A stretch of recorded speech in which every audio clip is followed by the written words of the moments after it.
Shalom peuple de Dieu, c'est votre frère Jésus n'a pas honte. Je voudrais vous parler sur l'intimité avec le Seigneur. Mes frères et sœurs, le plus grand problème avec notre relation avec le Seigneur aujourd'hui, c'est que nous ne devons pas être... Shalom peuple de Dieu, c'est votre humble serviteur Nathan. Je voudrais vous parler sur l'intimité avec le Seigneur. Le plus grand problème avec beaucoup de chrétiens aujourd'hui, c'est que nous ne mûrissons pas, nous ne grandissons pas dans le Seigneur. Et mes frères et sœurs, quand nous regardons, nous examinons notre relation avec le Seigneur, c'est une relation qui doit être grandissante. Nous devons grandir dans l'intimité, nous devons grandir dans la marche avec le Seigneur. Nous allons prendre l'exemple des apôtres.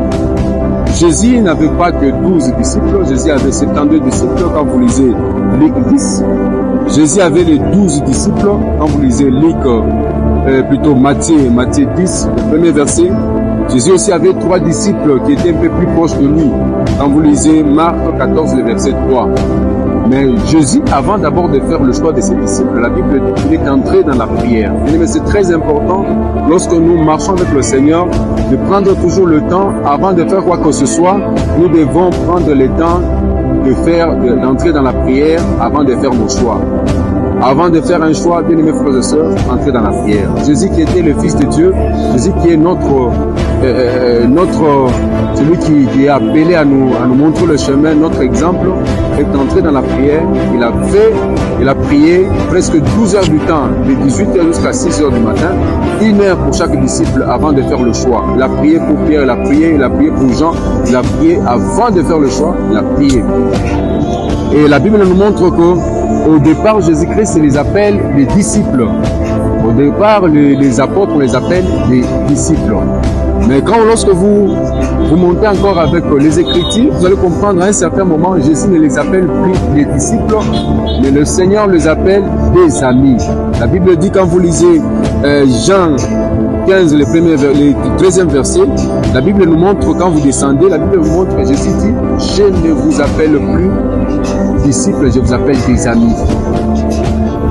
Car la Bible, Jésus dit que les disciples ne connaissent pas tout ce que le maître fait. Mais un ami, c'est une relation qui devient beaucoup plus intime. Un ami, on ne cache pas le problème à un ami. Nous sommes des amis de Christ, nous sommes des amis de Dieu. En regardant les relations, en regardant comment ils étaient en train d'évoluer avec le Seigneur, à un certain moment, le Seigneur les a appelés mes amis. Ça ne s'est pas arrêté par là. La Bible dit encore, lorsque Jésus-Christ est mort et il est ressuscité, Jésus ne les a plus appelés mes amis, mais Jésus les a appelés maintenant mes frères. Lorsque vous lisez la parole de Dieu, là nous sommes en Jean 20, le 17e verset, la Bible dit que Jésus dit, ne me touchez pas, allez dire à mes frères, ce n'était plus des disciples, ce n'était plus des amis, mais là Jésus les appelait maintenant mes frères. Quand on parle d'un frère, il y a un lien fort, c'est le sang. Effectivement, Jésus-Christ a versé le sang pour nous à la croix de Golgotha.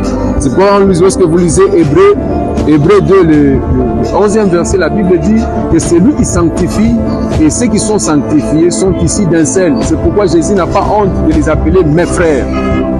Mes frères et sœurs, nous avons un défi. Notre relation avec le Seigneur ne doit pas être statique. Notre relation avec le Seigneur ne doit pas rester au même niveau. Nous devons grandir à tel point que nous pouvons appeler Jésus mon frère.